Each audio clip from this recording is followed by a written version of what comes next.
Friends, welcome to today's devotional.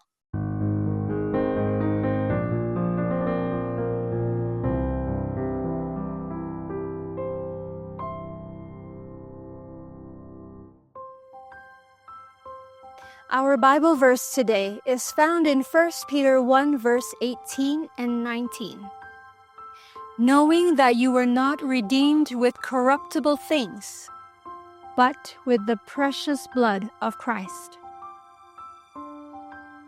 In the old days, on the shores of the Mississippi, there was an auction block.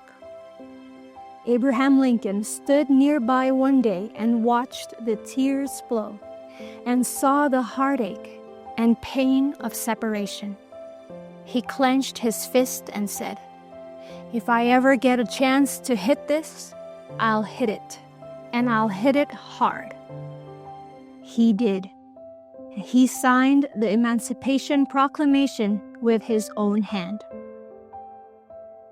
One day, before the emancipation, old Joe, a slave, was on the auction block.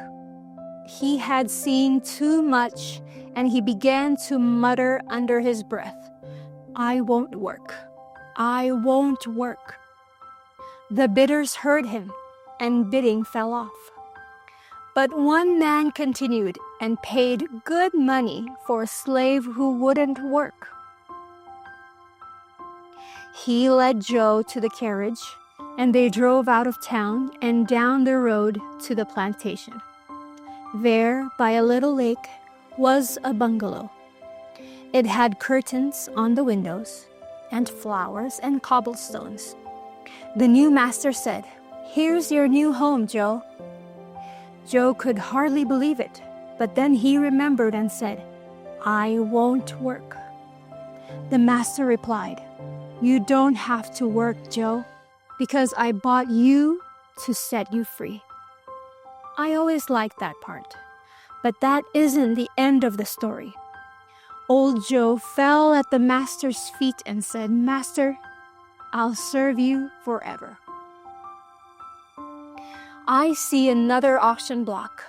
I see people who know what it means to have tears flow, to have pain and heartache and separation.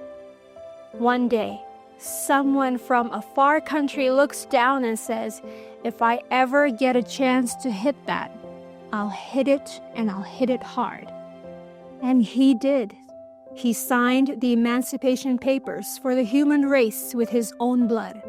He bought us to set us free. But we look up at him and say, "We won't work because we can't." Have you ever tried it? We can't work. And he says, "You don't have to work. I bought you to set you free." When you catch that, you go to your knees at his feet and say, "Master, I'll serve you forever."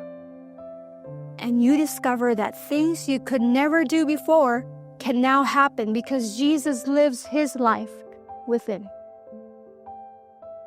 I understand he has some bungalow by a lake that goes on and looks like a sea made out of glass.